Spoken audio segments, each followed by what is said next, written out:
महाराज के महाप्रभावक शिष्य परम पूज्य मुनि श्री आदित्य सागर जी महाराज का सत्संग गुना नगर में मंगल प्रवेश हुआ है। जोरदार तालियां बजाइएगा।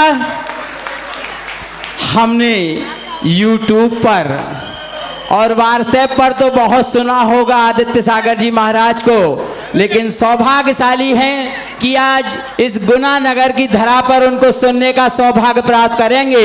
बोलो आचार्य गुरुदेव श्री विद्यासागर जी महाराज की जय। आचार्य गुरुवर श्री समय सागर जी महाराज की जय। आचार्य गुरुवर श्री विशुद्ध सागर जी महाराज की जय। परम पूज्य मुनि श्री आदित्य सागर जी अपरिमित सागर जी महाराज की जय। पूज्य मुनि सहज सागर जी महाराज की जय। पूज्य मुनि निर्दोष सागर जी, निर्लोभ सागर जी, निरुपम सागर जी महाराज। कोई मेरा संसार में आचार्य संघ की जय। बिना किसी अवरोध के आचार्य महाराज के चित्र के समक्ष दीप प्रज्वलन करने के लिए उन्हें बुला रहा हूं, जो कोटा से निरंतर विहार करवाते करवाते हमारे गुना नगर तक महाराज श्री के संघ को लाए हैं। ऐसे भाई विकास जी सेठी भीलवाड़ा वाले, जोरदार तालियां बजाई इनके सम्मान में। और श्री राजेंद्र कुमार जी राजा भैया कोटा वाले, अध्यक्ष रिद्धि सिद्धि मंदिर कोटा, कृपया पधारें और पधार कर आचार्य महाराज के चित्र के समक्ष दीप प्रज्वलन करने का सौभाग्य प्राप्त करें। साथ ही बहुत आदर के साथ पुष्प जी कोटा से 62 वर्ष की उम्र के हैं, लेकिन एक युवाओं की भांति संघ में चल रहे हैं। महावीर बर्रा जी 70 वर्ष की उम्र है, लेकिन सतत चल रहे हैं। पधारेंगे पारस बज जी आदित्य जी महामंत्री कोटा, कृपया पधारें। वीरेंद्र जी, और मैं चाहता हूं कमेटी के महानुभाव उनको पट्टिका पहनाकर, तिलक लगाकर, माला पहना करके उनका सम्मान करें। साल श्री पारस श्री सुशील जी बज साहब, बीरेन जी पाटनी, पिंटू भैया, जोरदार तालियां बजाइए इनकी सुनियोजित व्यवस्था के लिए। अजित जी गोदा, केशव राव पाटन वाले भैया जी, नाम नहीं ले पा रहा हूं लेकिन इनके काम बहुत अद्वितीय हैं। केशव राव पाटन वाले भैया जी, इंदौर वाले भैया जी, सतत इंदौर से ही सतत चल रहे हैं। इंदौर वाले भैया जी आ जाएं। भोपाल से साथ में चल रहे हमारे भैया लोग, और अशोक नगर का तो कहना ही क्या है, उनकी लॉटरी खुल गई है। अशोक नगर वाले हमारे विक्की भैया एवं समस्त अशोक नगर वाले भैया लोग कृपया पधारें और पधार कर महाराज श्री के समक्ष श्रीफल अर्पित करने का सौभाग्य प्राप्त करें। विवेक भैया कर्रापुर, प्रतीक भैया गुना के, गौरव सभी भैया जी, बंटी भैया, सनी भैया आदि सभी पधारें, श्रीफल अर्पित करें। आचार्य श्री के चित्र के समक्ष दीप प्रज्वलन करने का सौभाग्य प्राप्त करें। अशोकनगर से जितने भी हमारे महानुभाव आए हैं, नाम नहीं, उनका काम अद्वितीय है। जब हम धरनाओदा छबड़ा के बीच में गए थे, उनका सतत विहार ऐसा चल रहा था। मैं चाहता हूं कि इनके सम्मान में गुनावासी जोरदार तालियां बजाइए, एक एक को माला पहनाइए, पट्टिका पहनाइएगा। कृपया पधारें और पधार कर सम्मान प्राप्त करें। कमेटी के महानुभाव उनको श्रीफल अर्पित करवाएं, पट्टिका पहनाएं, माला पहनाएं। यदि किसी का मन बन रहा हो कि आज ऐसे महान दिवस पर चतुर्दशी कल आने वाली है, दो त्रयोदशी हो गई हैं, त्रयोदशी और शुक्रवार के दिन पूज्य महाराज श्री के कर कमलों में शास्त्र दान करने का सौभाग्य यदि किसी को प्राप्त करना हो, बोली नहीं लगा रहे, मात्र जिनकी भी भावना हो 5100 रुपए की राशि में जिन की भी भावना हो कृपया पधार करके सौभाग्य प्राप्त कर सकते हैं। मात्र 5100 रुपए की राशि में जिनकी भी भावना हो कृपया शीघ्रता से पधारें और शास्त्र दान करने का महान महान सौभाग्य प्राप्त करने का स्वर्णिम अवसर प्राप्त कर सकते हैं। शीघ्रता से यदि किसी की भावना बन रही हो तो शीघ्रता से पधारें और पधार कर अवसर प्राप्त करें पूज्य महाराज श्री के साथ दान करने का। 2100 रुपए की राशि में जिनकी भी भावना हो अति शीघ्र पधार करके साथ दान करने का सौभाग्य प्राप्त कर सकते हैं। आज शुक्रवार और त्रयोदशी की परम पावन तिथि पर चलें आ रहे हैं आदरणीय श्री RV जैन साहब, रमेश बाबू, गट्टू लाल जी, श्रीमती अस्त्रपी देवी, सरोज देवी, शीघ्रता से आए। संजीव भैया हमारे मियाना परिवार के जो बांस पूजनालय की वेदी के चांदी के महापुण्यार्जक हैं, शीघ्रता से पधारें, पधार कर साधदान करने का सौभाग्य प्राप्त करें। और भी किसी की भावना बन रही हो, मात्र 1.5 मिनट का समय अपने पास है, बाकी समय महाराज श्री के अमृत वचन सुनने का सौभाग्य हम प्राप्त करेंगे। क्योंकि पूज्य आदित्य सागर जी महाराज गुना के लिए नए नहीं हैं। वर्ष 2015 में यानी 9 वर्ष पहले गुना में उनके चरण पूज्य विशुद्ध सागर जी महाराज के संग के साथ में यहाँ पर पड़े थे। श्री सुषमा जी, डॉक्टर सुषमा जी, राहुल कुमार जी, राहुल स्टील परिवार अपनी बहू रानी के साथ साधदान करने का सौभाग्य प्राप्त करें। 9 वर्ष पहले आए थे। हम गुनावासी भावना भाते हैं कि कम से कम 9 दिन तक तो गुना में आपका प्रवास रहना चाहिए। हम सौभाग्यशाली हैं कि महाराज श्री का परम सानिध्य हमने प्राप्त किया है। वैसे कोटा में आपके चतुर्मास के दौरान बहुत सारे लोगों ने उनका सानिध्य प्राप्त किया था। और महाराज श्री चूंकि पूज्य निर्दोष निर्लोभ निरुपम सागर जी महाराज से भी वास्तव में विदिशा में उनका मधुर मिलन हुआ था। विदिशा वह भूमि है जहां पर महाराज भगवान के चार कल्याणक हुए थे। ऐसी महान नगरी के बाद गुना में उनका मधुर मिलन हुआ है। बिना किसी भूमिका के पूज्य महाराज श्री हमारे समक्ष विराजमान हैं। हम सबको ही सुनना चाहते हैं, लेकिन समय का अभाव है। पूज्य निर्लोभ सागर जी महाराज चले पूज्य निर्दोष सागर जी महाराज के चरणों में उपस्थित विशाल जन समुदाय की ओर से सशत नमोस्तु अर्पित करते हुए प्रार्थना करते हैं, अपनी अमृतमयी वाणी से हमें सिंचित करने की कृपा करें। नमोस्तु नमोस्तु नमोस्तु। बोलिए अनंत अनंत सिद्ध परमेष्ठी भगवान की, 24 तीर्थंकर भगवान की, चिंतामणि पार्श्वनाथ भगवान की, परम श्रद्धे परमोपकारी दीक्षा प्रदायक आचार्य गुरुवर 108 विद्यासागर जी महामुनि महाराज के, आचार्य प्रवर 108 परम पूज्य शमी सागर जी महामुनि महाराज की, आचार्य श्री 108 विशुद्ध सागर जी महाराज के, मुनि श्री आदित्य सागर जी सत्संग मुनि महाराजों की, मुनि श्री निर्लोभ सागर जी निरुपम सागर जी महाराज की, पूज्य निर्दोष सागर जी महाराज की, पूज्य आदित्य सागर जी सागर सी सहित समस्त मुनि संघ की। धर्मानुरागी बंधुओं, आज आपके यहाँ 6:30 बजे आकाश में सूर्य उदित हुआ तो 9 बजे भी गुना में एक आदित्य भी उदित हो।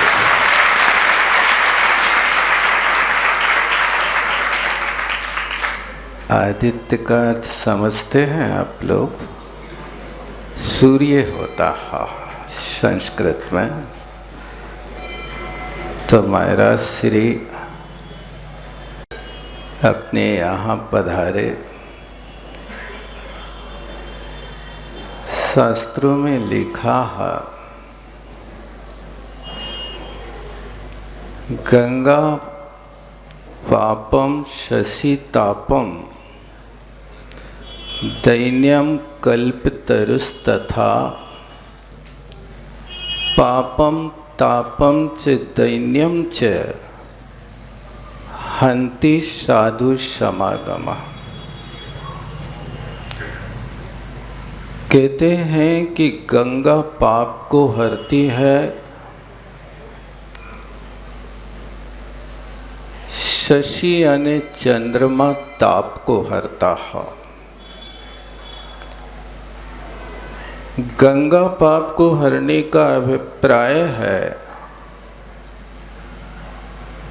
अपने यहाँ गंगा को पवित्र माना जाता है। क्योंकि जहाँ से पद्म नाम के सरोवर से गंगा और सिंधु नदी निकलती है पूरब पश्चिम दिशा की ओर, तो गंगा नदी अपने स्रोत से कुछ योजनों की दूरी पर जब पूर्व दिशा की ओर जाती है और जब वो यहाँ पर दक्षिण की ओर मुड़ती है तो वहाँ पर गंगा कुंड बना हुआ है। उस गंगा कुंड के ठीक बीचों बीच आकृतिम जिन बिंब विराजमान हैं, उस आकृतिम बिंब के ऊपर गंगा की धारा ऐसी गिरती है जैसे सुमेरु पर्वत पर शोधर्मा इंद्र विशाल कलशों को लेकर के परमात्मा का अभिषेक करता है, वैसी धारा गंगा नदी की यहाँ गंगा कुंड में विराजमान जिन बिंब के ऊपर आती, इसलिए वो सारा का सारा जल वहाँ से निश्रित होकर के अपने लिए गंधोदक के रूप में माना जाता है। लोक परंपरा भले ही कुछ लोग पवित्र तो मानते हैं, लेकिन कुछ और दूसरी प्रकार की प्रचलन की बातें आ गई। किंतु गंगा पापम, ये गंगा का पानी गंधोदक के रूप में है जो पाप हरण करने वाला आप रोज पढ़ते हैं। जिन गंधोदकम बंधे कर्माष्टकम विनाशकम, अष्ट कर्मों का विनाश करने वाला ऐसा पवित्र गंधोदक है। तो कहा गंगा पाप को नाश करती है और शशि यानी चंद्रमा होता है जो ताप को नाश करता है, अर्थात संतप्त मानस को शीतलता प्रदान करने वाला यदि है तो चांद है। और इसके अलावा कल्प वृक्ष दीनता को नष्ट करता है।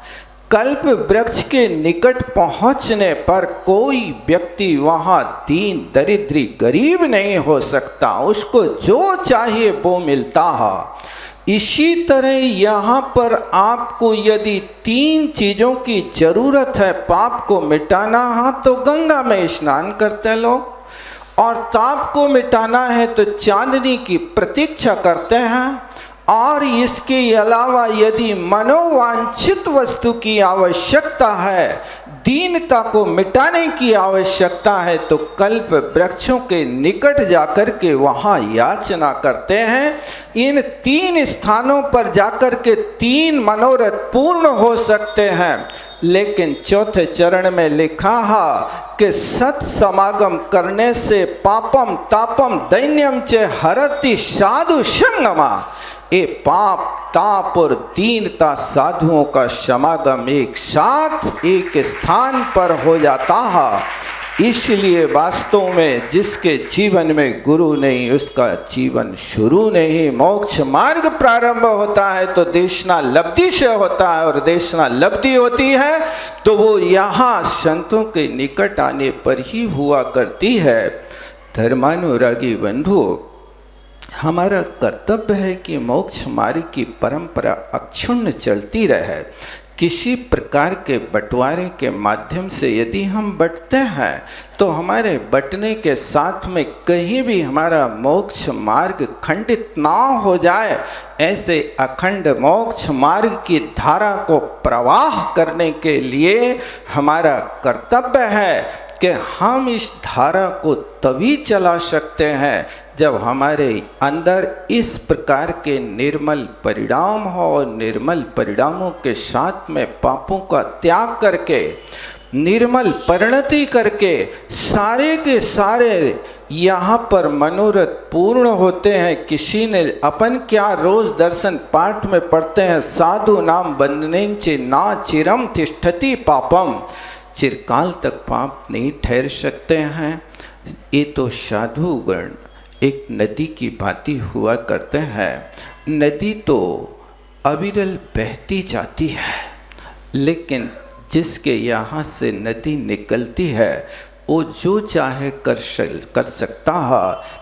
किसी जगह के लोग हाथ पैर धो लेते हैं, कहीं के लोग उस नदी में कुल्ला कर लेते हैं, कहीं के लोग स्नान कर लेते हैं, कहीं के लोग मंजन कर लेते हैं, कहीं के लोग कपड़े धो लेते हैं।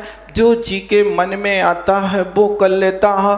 कोई नदी का पानी निकाल करके अपने खेतों में डाल लेता है, सब्जी उगा लेता है। ये नदी के पानी की भांति ये साधुओं का जीवन होता है। देश देश नगर नगर से विहार करते हैं। कोई अकेले वहाँ हाथ ही धोते हैं, कोई हाथ मिला लेते हैं, कोई दर्शन कर लेते हैं, कोई यहाँ आकर के अपनी खोट को निकाल करके और अपने पापों को त्याग कर मोक्ष मार्ग में बढ़ते हैं। आप लोग गुनाह वालों हाथ धो रहे हो कि हाथ मिला रहे हो कि यहाँ पर आकर के अपने पापों का प्रक्षालन करना है, ये हमें सीखना है। हम तो यहाँ पर आप लोगों के लिए 5 महीने से सुना ही रहे हैं। अब अपने बीच में आगंतुक अतिथि महोदय हैं, उनके मुख से अपन श्रवण कहेंगे। यही मैं विराम लेता हूँ। बोलो आचार्य गुरुवर विद्यासागर जी महामुनि महाराज की। पूज्य निर्दोष सागर जी महाराज की वास्तव में वे गंगा प्रवाहमान होकर गुना तक आई है और हम उसका पूरा पूरा लाभ लें। इसलिए गुना समाज के प्रबंध कारिणी समिति के अध्यक्ष जी, पूरी प्रबंध कारिणी समिति एकता का प्रतीक एक श्रीफल के माध्यम से पूज्य महाराज श्री से निवेदन करें कि महाराज श्री कम से कम 1 सप्ताह 9 वर्ष में आए हो, कम से कम 9 दिन नहीं तो 1 सप्ताह तो गुना में आपके पैर थमे रहे। और चूँकि हमारा वेदी प्रतिष्ठा का कार्य भी है बांसपुर जिनालय पर, हम चाहते हैं कि दोनों संघों के कर कमलों से वह कार्य संपन्न हो तो बहुत अच्छा रहेगा, बहुत प्रभावना होगी। ऐसी पवित्र भावना के साथ हम पूरी कमेटी के साथ, पूरे संयोजकों की भावनाएं, पूरी सेवा भावी संस्थाओं की ओर से एकता का प्रतीक एक श्रीफल अर्पित करने का सौभाग्य प्राप्त कर रहे हैं। वो उदक चंदन तंदुल पुष्कई धूपल गई धबल मंगल गान रबा कुले मम हृदय मुनराज करे महामजे। ओम रहा परम पूज मुनि श्री निर्दोष निर्लोभ निरुपम सागर जी, पूर्व आदित्य सागर जी, अपरमित सागर जी, सहज सागर जी सहित 3 कम नौकर जला दिया मार्गम श्रीफलम न पामती। पूज्य महाराज श्री हमारे समक्ष विराजमान हैं। प्रभु तो मौन रहते हैं, प्रभु तो मौन रहते हैं, प्रभु को वास्ता क्या है। गुरुवर आप तो बोल सकते हो, बता दो रास्ता क्या है, बता दो रास्ता क्या है। पूज्य महाराज श्री के चरणों में नमोस्तु अर्पित करते प्रार्थना करते हैं, अपनी अमृतमय वाणी से हमें सिंचित करें। तैलोय से हराणम नमो सया सब सिद्धाणम नमो हरंताणम नमो सिद्धाणम नमो आयरियाणम नमो वज्जायाणम नमो लोये सब सागुणम। पंच परमेष्ठी भगवंतों की, देवाधिदेव एकजराट श्री पार्श्वनाथ भगवान की, आचार्य भगवान विद्यासागर जी महामुनिराज की, आचार्य भगवान गुरुवर विशुद्ध सागर जी मुनिराज की, आचार्य भगवान समय सागर जी महामुनिराज की, 3 कम 9 कोटि महामुनिराजों की, पूज्य मुनि श्री आदित्य सागर जी महाराज की, समस्त मुनि संघ की। भव्य बंधु, जीवन के वो क्षण बहुत पावन और पुनीत होते हैं जब देव शास्त्र गुरु की त्रिवेणी प्राप्त होती है। गुना वाले तो वैसे ही पुण्यात्मा है, अशोकनगर वाले कोई ना कोई मुनिराज तो इनको मिल ही जाता है। लेकिन एक बात बोलता हूँ कि नदियों से नदियाँ दुनिया में देखने मिलती हैं, लेकिन सागर से सागर का मिलन जिन शासन में ही देखने मिलता है।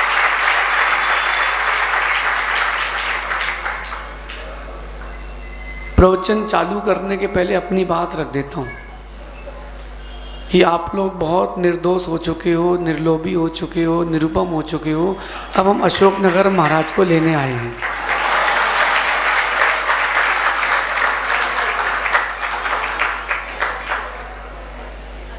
जैसे यहाँ एक साथ बैठे बहुत अच्छे लग रहे हैं, हम लोग अशोकनगर में भी ऐसे अच्छे लगेंगे।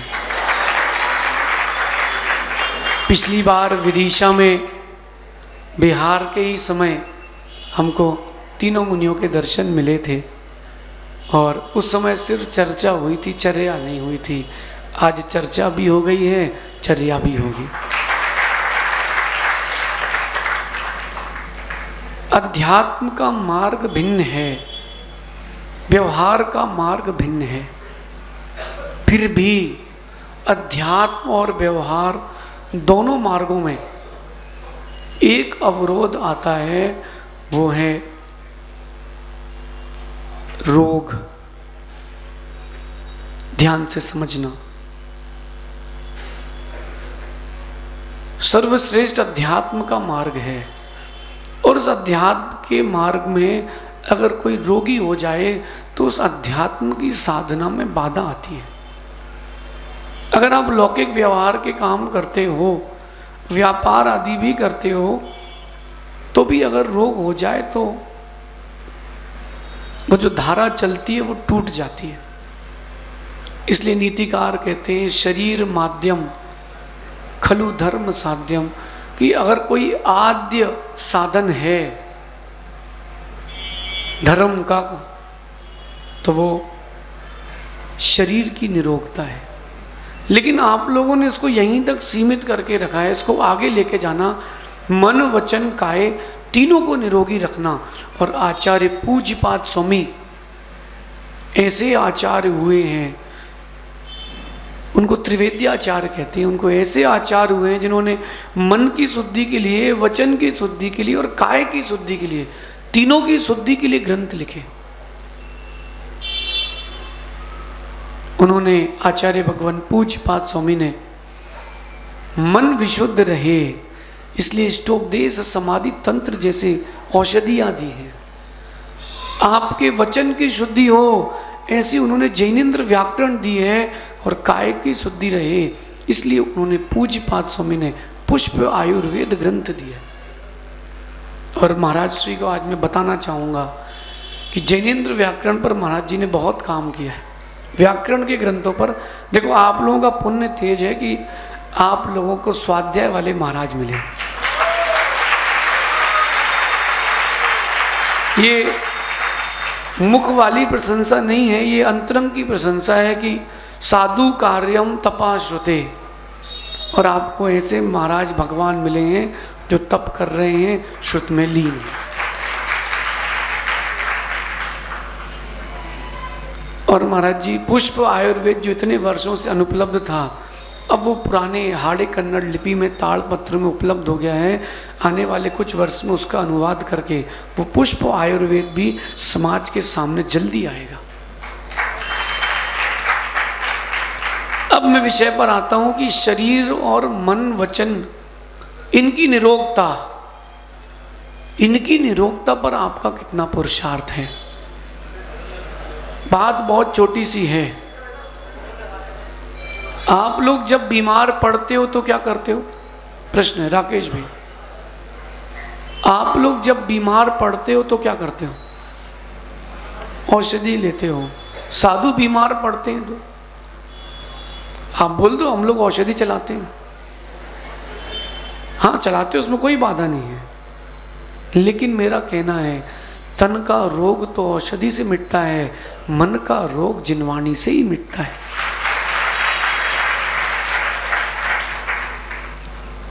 कोई डॉक्टर है सभा में? है क्या डॉक्टर साहब? डॉक्टर साहब व्यक्ति बीमार क्यों होता है? हाँ डॉक्टर साहब व्यक्ति बीमार क्यों पड़ता है?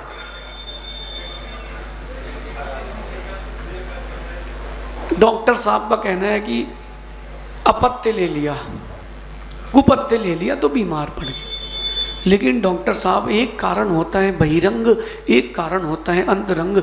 बहिरंग कारण को आप मौसम, भोजन, इन्फेक्शन बोल सकते हो, लेकिन अंदर का कोई कारण है तो वो तुम्हारा कर्मोदय है। और उसी ओर आप सबको अपना चिंतन लेके जाना चाहिए। मन में रोग होगा तो कर्मोदय, वचन में रोग होगा तो कर्मोदय, और तन में रोग होगा तो कर्मोदय। साधुओं के चातुर्मास इसीलिए होते हैं मन से मिथ्यात्व का रोग निकल जाए। तन से जो आप अभक्ष खा रहे हो, उससे जो रोग हो रहे हैं वो निकल जाए, और गुरु की सन्निधि प्राप्त करके जो अशुद्ध वचन निकलते हैं, अशुभ वचन निकलते हैं, उसका रोग निकल जाए। इसीलिए साधु का समागम कर दें।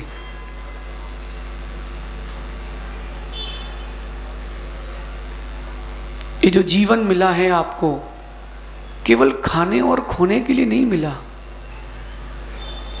लोग हमसे कहते हैं महाराज जी कि ज़्यादा त्याग मत करो, अभी उम्र क्या है। एक दादाजी ने हमसे कहा, 60 साल की उम्र थी, मंत्री महोदय कहाँ हैं, बोले कि आप ज़्यादा त्याग मत करो। तो मैंने कहा क्यों? बोले अभी उम्र नहीं है। तो मैंने कहा आपकी हो गई है? बोले हाँ। तो मैंने कहा आप करो। तो बोले अब शक्ति नहीं बची है।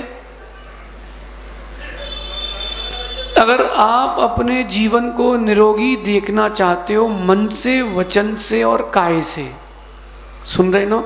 आवाज आ रही है? सुन रहे हो? नहीं सुन रहे हो? सुन रहे हो कि गुन रहे हो? अगर गुन रहे होते तो महाराज जी 3 नहीं होते, 2-4 और बढ़ जाते। आचार्य भगवान विद्यासागर जी महाराज ने जैन गीता श्रवण सोत्तम का हिंदी अनुवाद किया है। कभी उस ग्रंथ को उठा के पढ़ना। एक पंक्ति बहुत अच्छी, गुरुजी जो हम लोगों को हमेशा सुनाते थे, वही मैं बोल रहा हूँ कि था श्री वीर ने उपदेश हमें सुनाया, पर मैंने सुना ना, मानो सुना पर गुना ना। गुना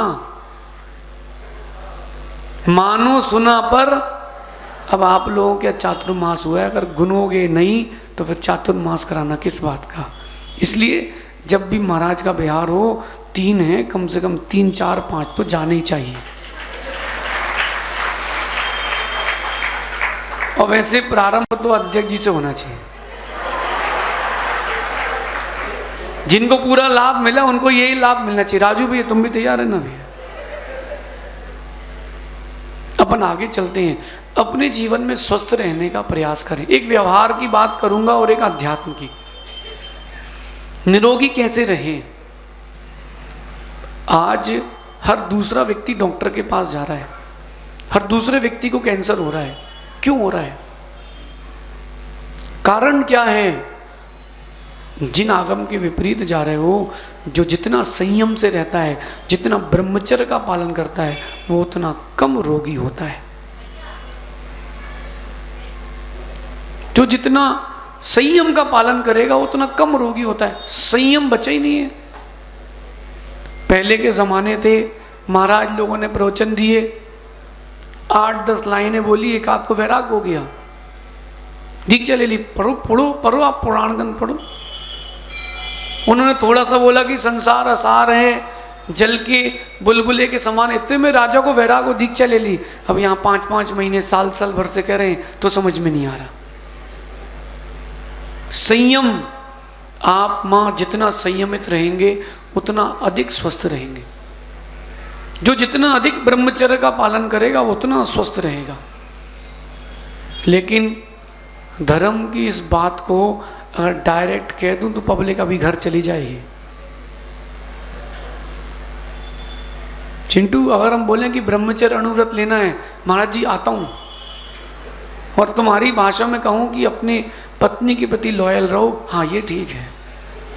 बात तो वही है, बात तो वही है। जो जितना संयम का पालन करेगा, जिन आगम कहता है वो उतना स्वस्थ रहेगा। आप लोगों को ठंडी लग रही कपड़े में? नहीं लगती? साधु तो बिना कपड़े के भी गर्म है। ये गर्मी किस बात की है कंबल ओढ़े हैं, संयम का कंबल ओढ़े हैं।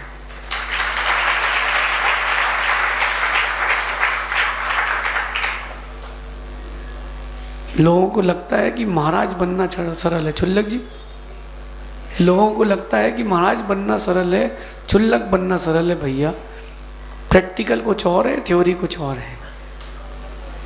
सुनना और जीवन में उसको उतारना, दोनों में बहुत अंतर है। सुनना और जीवन में उतारने में बहुत अंतर है।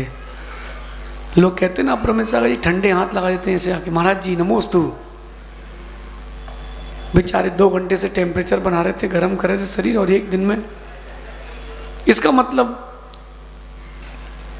बात समझना, संयम, संयम से बढ़कर कोई और निरोगता के लिए साधन नहीं है। जो जितना संयमित जीवन जिएगा उतना स्वस्थ रहेगा।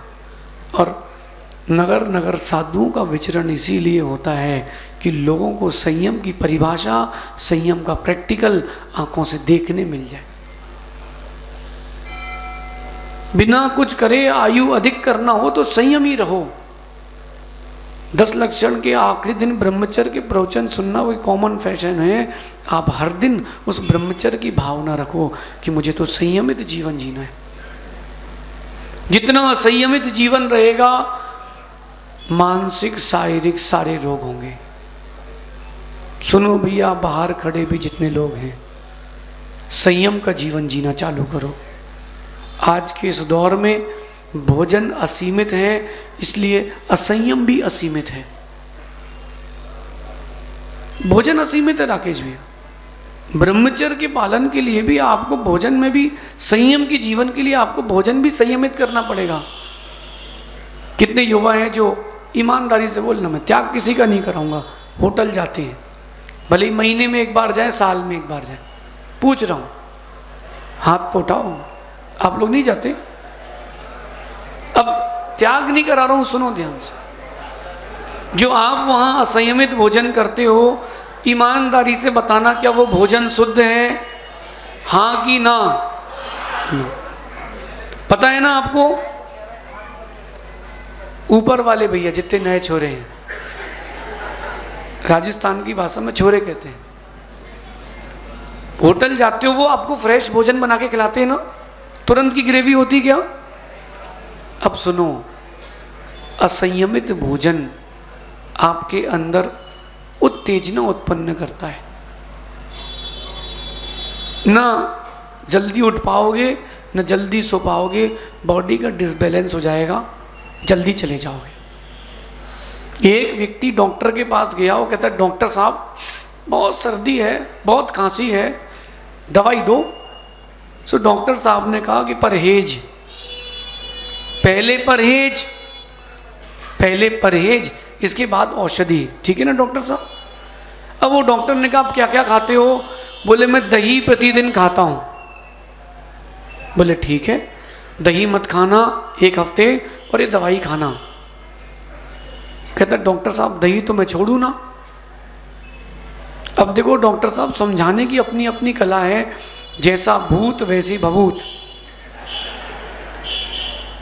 अभी ये डॉक्टर कोई कह दे युवा से, किसी उसकी रिपोर्ट आए कि अगर तुमने रात को भोजन किया तो 3 दिन में मर जाओगे, तो जिंदगी में नहीं खाएगा। और यहां कह रहे रात्रि भोजन मत करो, पाप है, सो मान नहीं रहे। जब बीतती है तब मानते हैं। तो उसने तो दवाई खाई नहीं और दही छोड़ा नहीं। बीमार का बीमार दूसरे डॉक्टर के पास गया, कहता है कि डॉक्टर साहब सर्दी हो रही है, ठीक कर दो। वो बाजू वाला डॉक्टर में दम नहीं है, वो कह रहा दही त्याग करो, दही तो मैं रोज खाता हूँ, दही तो छोड़ ही नहीं सकता हूँ।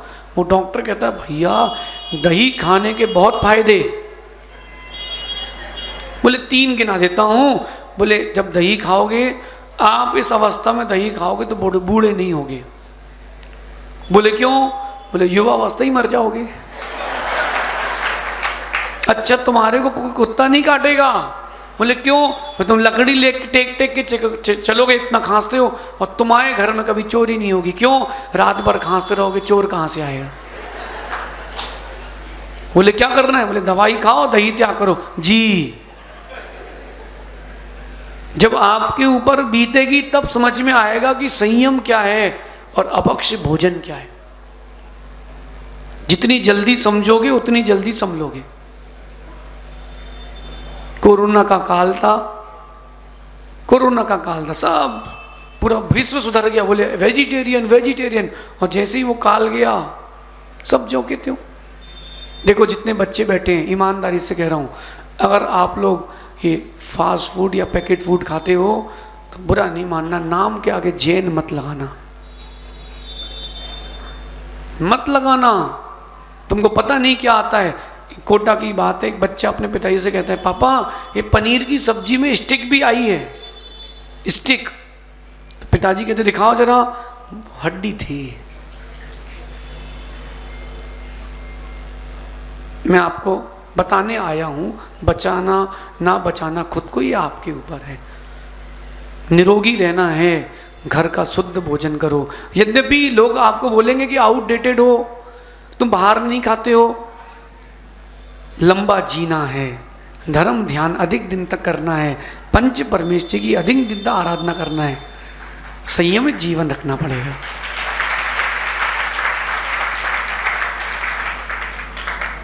आप लोगों में से कभी कोई सीरियसली बीमार पड़ा है?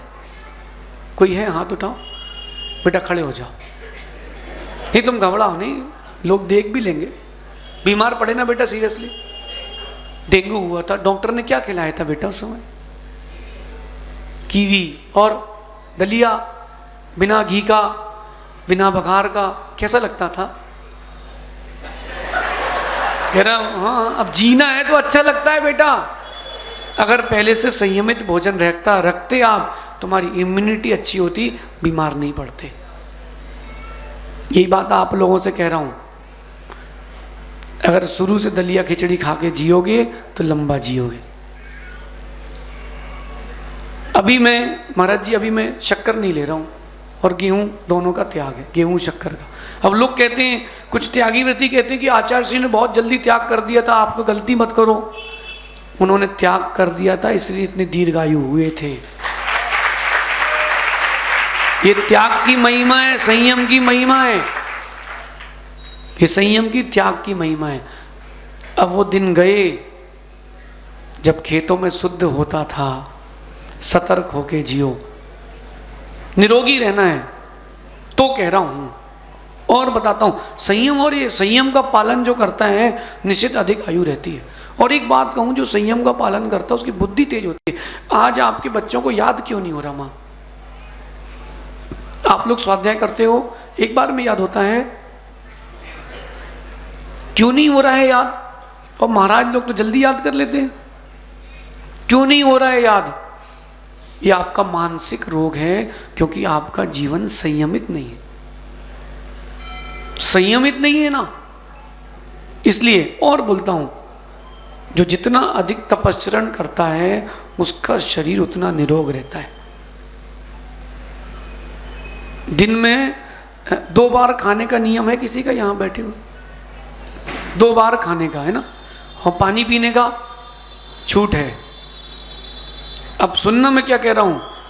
मैं छोटे में जब अपनी दादी माँ के साथ, वो चक्की चलती थी ना हाथ वाली, और एक वो मशीन वाली आती है, जो हाथ वाली चक्की थी, बच्चे तो बच्चे होते हैं, तो इतना सा स्थान रहता था उसमें गेहूं डालने का। फिर एक बड़ी मशीन आ गई इलेक्ट्रॉनिक वाली, तो बच्चे रहते, उनको बड़ा मजा आता है। 2 चम्मच गेहूं कम हुआ, तुरंत डाल दिया। याद आए किसी को दिन? तो मेरी दादी माँ कहती थी, बेटा ऐसा नहीं करो, मशीन खराब हो जाएगी। मैंने कहा क्यों खराब होगी? उसका काम ही गेहूं पीसने का है। उन्होंने जो शिक्षा दी थी वो आज देता हूं। आप लोग क्या करते हो? वो मशीन होती ना, थोड़ा सा खाली हुआ फिर भर दिया, थोड़ा सा खाली हुआ फिर भर दिया, थोड़ा सा फोन डिस्चार्ज हुआ, 5% बैटरी कम हुई, तुरंत चार्ज।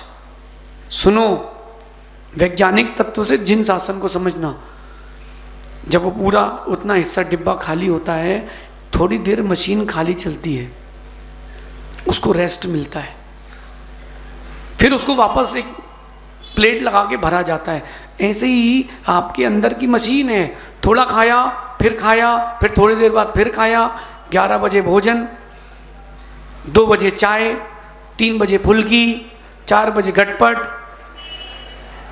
रात को फिर दूध राजगीर सिंघाड़े के भजिया और बुंदेलखंडी काजू यानी मूंगफली। इतने दिमाग वाले लोग हैं कि मूंगफली बादी ना करे सो गुड़ में मिला के खाते हैं, गुड़ पट्टी, ताकि गैस नहीं बने। अब आप देखो वो मशीन का क्या होगा अंदर आपकी, कम खाओगे ज़्यादा जियोगे। भारत में नहीं, विश्व में जो ज़्यादा खाते हैं वो जल्दी ऊपर जाते हैं। संख्या मरने वालों की उनकी ज़्यादा है जो असीमित असंयमित भोजन करते हैं। संभल के रहो, क्योंकि वक्त बहुत कम है, वो आने वाली है। कौन कौन? मृत्यु। मृत्यु आने वाली है, जब ले जाएगी पता नहीं चलेगा। एक बात आपको अंतरंग कारण बताता हूं निरोगी रहने का। भूत वृत्त्यानुकंपा सूत्र पढ़ा ना आपने तत्वार सूत्र जी में? क्या है सूत्र? भूत वृत्त्यानुकंपा, ये 2 शब्दों में चर्चा करते हैं। भूत यानी सामान्य प्राणी और वृत्ति यानी वृत्ति। भूत वृत्ति अनुकंपा, सामान्य प्राणियों पर और वृत्तियों पर आप जितनी अनुकंपा रखोगे उतने निरोगी रहोगे। कई बार ऐसा होता है कि 1 इंच दूर 2 इंच दूर से गाड़ी निकल गई। वो जो आपके यहाँ की भोजनशाला संभाल रहे कौन है भैया? हैं वो भोजनशाला में कल वो एकदम से हमें देख करके रोड क्रॉस करे, उनको हमने इशारा किया कि रुक जाओ, सो वो रुके, नहीं तो डाटा समाप्त था आज। इतनी जल्दी से वो भावुक होकर रोड आ रहे थे, मैंने इशारा किया रुक जाओ भैया, मैं रुक रहा हूं। वो उन्होंने ट्रक देखा ही नहीं। बोले वो 4 महीने से महाराज की सेवा करे तो बच गए।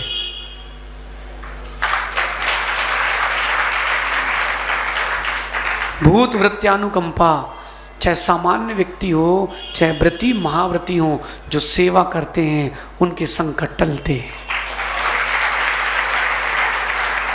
पूछना जाके उनसे आप कल, वो 1 इंच से रह गए भैया बस। हम लोग स्वाध्याय के लिए रुक रहे थे और वो रोड क्रॉस कर रहे थे, बस वो भोजन देखा आपने। वो बचे क्यों? वो पुण्य आड़े आ गया सो बच गए। इसलिए सामान्य हो, व्रती हो, महाव्रती हो, आपके नगर में कोई भी आए भैया सेवा करने में चूकना मत, बिल्कुल मत चूकना, बिल्कुल मत चूकना। पहले के ज़माने थे, लोग मंदिर आके देखते थे कोई नया व्यक्ति दिख रहा है क्या, आओ भैया भोजन कर लो, घर चलो। और अब वो पूछ ले भैया भोजनशाला यहाँ आगे ढाबा है, वहीं चले जाना भैया। ये गुना बुंदेलखंड में आता है, मालवा में आता है, मिक्स है। अब थोड़ी इतने होता है कि भी सुन लो, क्योंकि अब वो तय जा रहे हैं। आदेश भाई तुम यही शहीद हुए ना, सुनो, दे पपड़िया सो ले पपड़िया, जैसा देते वैसा मिलता है। आप अगर व्रतियों की, सामान्य सम्यक दृष्टि जीवों के ऊपर अनुकंपा रखोगे, मिथ्या दृष्टि भी क्यों ना हो, अनुकंपा रखोगे, कभी रोगी नहीं होगे। कर्म का चक्र कहता है मैं लौटा के वही दूंगा जो तुमने दिया है। हम लोग लगभग 2-2.5 साल पहले महाराज से मिले थे विदिशा। 2-2.5 साल हो गए महाराज, 2-2.5 साल हो गए। तब से लेके अभी तक जो महाराज जी ने ग्रंथ दिया था वो तो मेरे पास बैग में ही रहता है, आराध्य सूत्र। अभी भाग 2 तो इस चातुर्मास में आया है, और 10 लक्षण में हमने उससे ही प्रवचन दिए थे। एक धर्म स्कंद नाम का ग्रंथ है, उसको भी उसमें महाराज जी ने समावेश किया है पूरा। हमने उसको अच्छे से, हमने उस पर ही प्रवचन दिए थे, क्योंकि जो ग्रंथ सामने आ जाए उसका आनंद लेना चाहिए। व्यक्ति राग द्वेष से अगर परे होगा तो मोक्ष मार्ग का आनंद लेगा।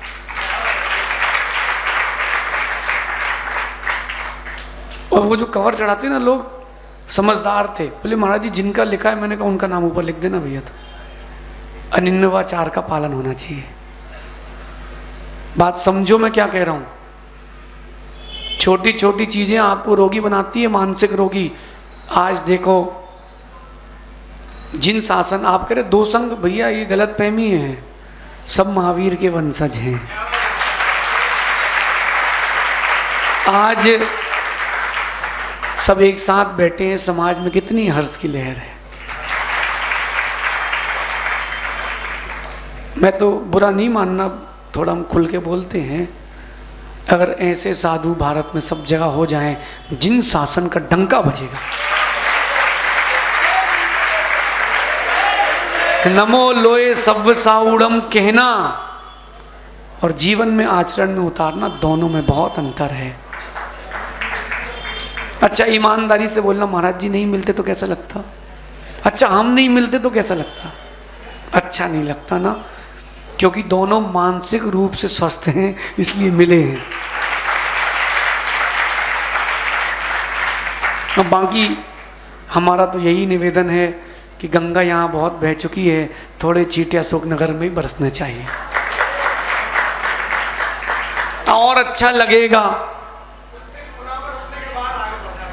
देखो भैया ऐसा है, अब यहाँ पर महाराज जी क्या है, नियम है खेती का, ज़्यादा पानी दो तो फसल खराब होती है। अब आप अशोकनगर चलो, वहाँ पानी देना, फिर यहाँ पे आके फसल काट के ले जाना।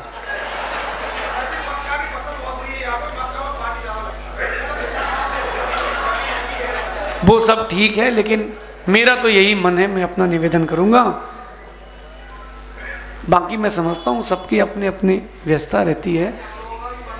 क्या आपका मन तो ठीक है, लेकिन अब क्या करें, थाली तुमेन वालों ने सजाई है, सबको नाश्ता करने मिल रहा है। देखो ऐसा है, कहते ना वो थाली सजी सजाई मिल जाए तो बड़ा आनंद आता है। अरे थाली सजाओ, महाराज जी को लेने गए थे कि महाराज जी आए थे, बताओ, उसका अलग आनंद आता है। अब मिल गए हैं तो छोड़ना नहीं, 5-7 दिन के लिए छोड़ देना, 10 दिन के लिए फिर वापस ले जाना, ठीक है। निरोगी रहने के लिए अपन आगे चर्चा करते हैं, भूत वृत्त्यानुकंपा। और एक बात कहता हूं, अब लौकिक व्यवहार की बात करता हूं, लेस स्ट्रेस और मोर वर्क। जितना कम आप अपने ऊपर स्ट्रेस लोगे और जितना अधिक काम करोगे उतना स्वस्थ रहोगे। आज के ज़माने में क्या हो रहा है, पैसा कमा रहे हैं, पैसा इतना कमा रहे हैं कि अटूट। कहाँ गए भैया नगर सेठ, सुनो भैया, पैसा तो आप लोग बहुत कमा रहे हो, लेकिन कभी सोचा कि नहीं, पैसा अकेला सब कुछ नहीं है, धन अर्जन तो करो, लेकिन धर्म अर्जन को छोड़ के मत करना। 25 साल की उम्र से 65-75 साल की उम्र तक हो महावीर जी बढ़ला, व्यापार व्यापार, पैसा पैसा पैसा। फिर 75 साल से 80 साल की उम्र में जितना कमाया था 50 साल में सब लगा देते हो। बीच बीच में धर्म ध्यान की परिणति रखो, वो धर्म ध्यान तुमको बचाता है, वही धर्म ध्यान तुमको बचाएगा। देखो जो किया है वो लौट के आएगा। छुल्लक जी परसों ये कोई फोटो दिखा रहे थे हमें, राजू भैया, हमारी बिनौली और आप हमें गोदी में उठाए हो, 2011 की। तो छुल्लक जी बोले उस समय हमने उठाया था, आज आपने उठाया है। देखो जितना आप अपने जीवन में स्ट्रेस लोगे उतने बीमार पड़ोगे। डॉक्टर साहब से पूछ ले, डॉक्टर बड़े होशियार रहते हैं। हाँ, कोरोना डिप्रेशन ना, कोरोना में लोग ज्यादातर क्यों मरे, डिप्रेशन में, इम्यूनिटी खत्म। छतरपुर में मेरा चातुर्मास था उस समय, क्वारंटीन सेंटर में एक बच्चा क्वारंटीन हुआ। उसने अपने माता पिता को फ़ोन किया कि हमें यहाँ से निकाल के भोपाल ले चलो, सागर ले चलो। तो उसके माता पिता ने कहा बेटा डॉक्टर कह रहा है कि माइल्ड कोरोना है, 2-3 दिन में 5 दिन में ठीक हो जाएगा। वो इतना हाइपर हो गया, इतना स्ट्रेस्ड हो गया, इतना डिप्रेस्ड हो गया, उसने क्वारंटीन सेंटर में कहीं मैं कोरोना से ना मर जाऊं इस भय के कारण फांसी लगा के मर गया। बताओ आप कितना स्ट्रेस और डिप्रेशन किस बात का है। सब चीजें हैं और क्या चाहिए, सब चीजें हैं। आजकल वो बड़ा ट्रेंड चल रहा है मोटिवेशन। आप हर व्यक्ति सेल्फ मोटिवेटेड है, आप स्ट्रेस कम तो रखो। आप अपनी चिंताओं को कम तो करो। प्रतिदिन जो धर्म ध्यान करता है उसके वहां चिंता का प्रवेश नहीं होता है। अध्यक्ष जी, घर कितना ही बंद करके जाना, 15 दिन बाद लौटोगे धूल मिलती है। इसीलिए स्वाध्याय, धर्म ध्यान। ये महाराज जी माला क्यों देते हैं आपको? हमारे पास भी यही भिजवाते हैं। विदिशा से कहाँ से? एक चेला है महाराज जी का, वही भिजवाता है हर महीने। सुनो, माला नमोकार की माला देते ना महाराज जी, क्यों देते हैं? कई बार लोगों को लगता होगा अरे यार फंस गए, चिपक गई। बिल्कुल नहीं। वो जो आप नमोकार पढ़ते हो, बीजाक्षर की परिणति रखते हो, वो बीजाक्षर की परिणति, नमोकार का ध्यान मस्तिष्क को बाहर की चीजों से दूर रखता है, वो निरोगी रखेगा। आप अगर साइंटिफिकली भी जाओगे तो वो चीजें मिलेंगी। आप जितना धर्म ध्यान में व्यस्त रहोगे उतना सुखी रहोगे। पहले के लोग सुबह दोपहर स्वाध्याय करते थे, अब महाराज जी आप आ जाओ, आप ही सुना जाओ, आप गए फिर हम भूल गए। महाराज जी आए तो क्या होता है? जय जय गुरुदेव, और गए तो गए गए गुरुदेव। ऐसा नहीं करना भैया। आखिरी बात बोलता हूं, खाली होना सीखो, कभी बीमार नहीं पड़ोगे। खाली होना सीखो, बीमार नहीं पड़ोगे। गर्मी में पसीना आता है, क्या करते हो? माँ बताओ क्या करते हो? गर्मी में पसीना आया तो पल्ले से पहुंच लिया, और आप लोगों को पसीना आया तो रुमाल से पूछ लिया। कहाँ रखते हो? अपने पास। खाली होना सीखो। जितना खाली रहोगे उतना सुखी रहोगे। महाराज जी ईमानदारी से बोलूं, हमें कोई चिंता ही नहीं थी। गुनाह आ रहे थे तो क्यों? हमें पता है महाराज जी आए हैं, हमारा वात्सल्य से मिलन होगा। कल अशोकनगर के परसों अध्यक्ष जी आए थे, बोले आप गुनाह वगैरह। मैंने कहा भैया आप चिंता नहीं करो। बोले, मैंने कहा आप कोई भी समझ जाओ कौन सी चिंता। मैंने कहा आप चिंता नहीं करो, हम सब नमो लोहे सब सावड़म वाले हैं। मैंने कहा आप कोई चिंता नहीं करो। क्यों? खाली होना सीखो। आप लोग हर चीज को भरते हो। सुबह मैंने नीति में एक बात कही थी, आज सुबह कोई मिला नहीं रास्ते में, और भैया क्या चल रहा है? अब उसका तुम पूरा कचरा भरो। अब सुनो 2 घंटे, अरे हमारी बहू नहीं मानती, हमारा बेटा नहीं मानता, व्यापार नहीं चल रहा, सुनो उसकी। खाली होना सीखो। वैया वृत्ति में भी अगर साधु के पास आओ तो चर्चा वो करो जिससे उनके अंदर चिंतन जागृत हो। वहां ऐसा हो गया, यहां ऐसा हो गया, अब क्या होगा? अरे इन सब चीजों से उनको क्या लेना देना? खाली होना सीखो। मनन, कौन क्या कह रहा है, क्या चल रहा है, उससे क्या करना? तुम तो अपना आनंद लूटो। खिलाड़ी नहीं देखता कि कौन सा दर्शक क्या कह रहा है, वो बॉल देखता है। खेल करो, अपना अपना धर्म ध्यान की परिणति रखो, बस। अप्रमित सागर जी, खाली होना सीखो। हाँ, ये आप लोग हमारे ऊपर मत हो खाली, अपने अपने खाली हो। अच्छा, कल शाम को कितने लोगों ने भोजन किया था? सुबह कल कहाँ है वो? कहाँ गया? अगर हल्के नहीं होगे तो फिर तुम फुल्के हो जाओगे। हल्के होके आएगी नहीं सुबह से मंदिर, और नहीं आते तो भैया महाराज जी आ रहे, भैया महाराज जी बाद में, तुम समझो कपड़े खराब हो जाएंगे। आप जितना हल्के होते हो उतना स्वस्थ रहते हो। जितने लोग बीमार पड़ते हैं डॉक्टर साहब, 95% पेट की बीमारी। पेट साफ नहीं हुआ तो पूरी बीमारी। मन साफ नहीं हुआ सो पूरी बीमारी। खाली होना सीखो। बिल्कुल विकास। किसी को बिजनेस में प्रॉफिट हो गया, किसी को लॉस हो गया, सब भर के रखे हो। खाली होना सीखो। जो हो चुका है उसको छोड़ो। कोई गलत पेज लिख जाए, पन्ना फाड़ना, किताब मत फेंकना। खाली होना सीखो।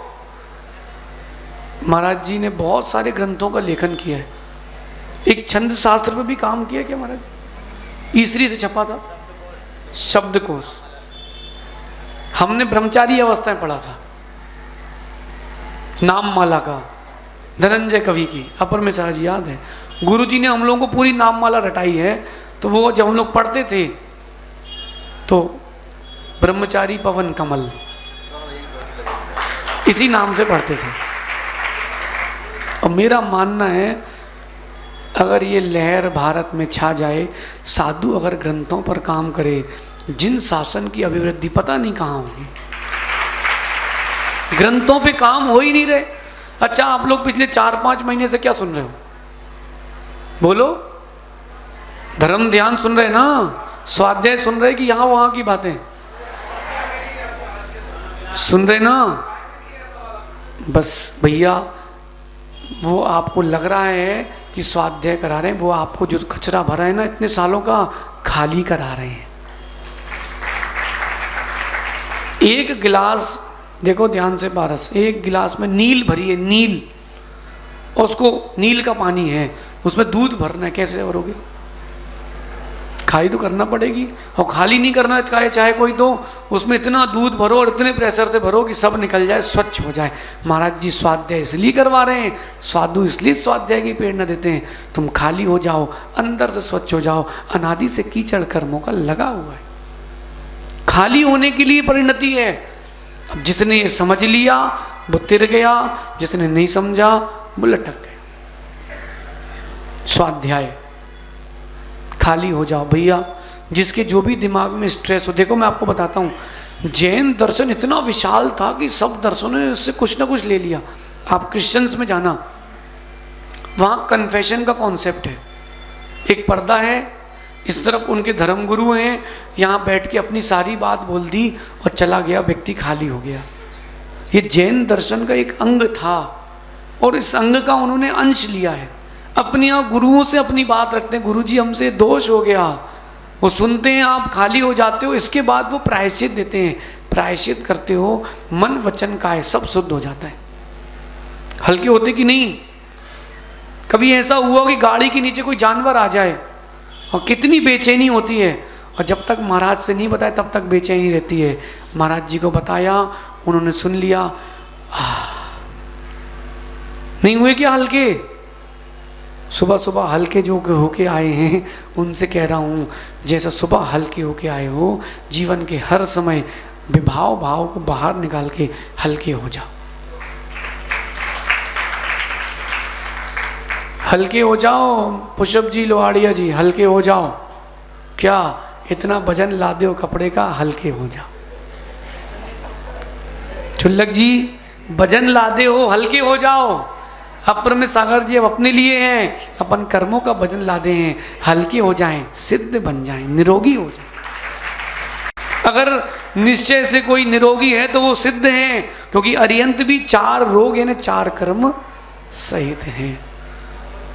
निरोगी होने का ये उपाय है, और निरोगी जीवन बड़ा आनंद का जीवन है। आप सभी स्वस्थ रहें, मन से, वचन से, काय से। किसी भी प्रकार से कोई भी व्यक्ति की कोई भी बात हो दिमाग में रखना ही नहीं। ओम, इसके बाद ओम डिलीटाय नमः। कचरा क्यों रखो? आप जितना बाहर का कचरा रखोगे उतना दुखी रहोगे। खत्म करो। घर में झाड़ू के बाद पोंछा लगाते हो, पोंछा क्यों लगाते हो? किसकिसापन ना रहे। जो भी आपके मन में विकल्प हो उनको बाहर निकालो, झाड़ू लगाओ, फिर पोंछा लगा के ओम डिलीटाय नमः, जीवन को स्वस्थ रखो। ऐसा चिंतन करोगे तो विशुद्धि, वरना विशुद्धि। आप सभी ऐसे ही साधुओं का समागम प्राप्त करते रहें, विशुद्धि को जारी रखें। मैं तो सोचता हूँ भगवान जितने लोग यहाँ बैठे सब मुनि बन जाए। भारत में ऐसा कोई जैन मंदिर ना हो जहाँ चातुर्मास ना हो, सब जगह साधु ही साधु हों। फिर देखो क्या आएगा आनंद, फिर आएगा वही ऋषभ देव महावीर स्वामी का युग फिर से लौट के आए। आप सभी अपनी विशुद्धि जारी रखें। आज के प्रवचन सुन करके खुद को निरोगी रखें, खाली हो जाएं, शेष आगे देखेंगे। भगवान महावीर स्वामी की, आचार्य भगवान गुरुवर विशुद्ध सागर जी महाराज, मुनिवर की अमृत वाणी सुनकर कर्ण तृप्त हो जाते हैं, जन्म जन्म के पातक क्षण में शीघ्र विलय हो जाते हैं। हमारे राकेश जी विद्या गुरु के सुपुत्र, राकेश जी कृपया पधारें, श्रीफल अर्पित करें। और भी बाहर से जो अतिथिगण पधारे हैं, यदि मैं नाम नहीं ले पा रहा हूं तो श्रीफल चढ़ाकर आशीर्वाद प्राप्त करें। सत्येंद्र भैया जी श्रीफल अर्पित करें। बाहर से जितने भी अतिथि पधारे हैं, जैन समाज गुना प्रबंधकारिणी समिति उनका हृदय से बहुत बहुत आभार ज्ञापित करती है। उनके आतिथ्य की व्यवस्था सांस्कृतिक भवन में रखी गई है। कृपया अतिथिगण सांस्कृतिक भवन में भोजन कर हमें गौरवान्वित करें। जावाणी के ज्ञान से सूझे लोकालोक, सोवाणी मस्तक नमो सदा देत हूँ ढोक। हे जिनवाणी भारती माँ तो है जपो दिन रैन, जो तेरो सरना गहे सो पावे सुख चैन। देव भजो अरिहंत को गुरु सेवो निर्ग्रंथ, दया धर्म पालो सदा यही मोक्ष का पंथ। नमोकार नमोकार।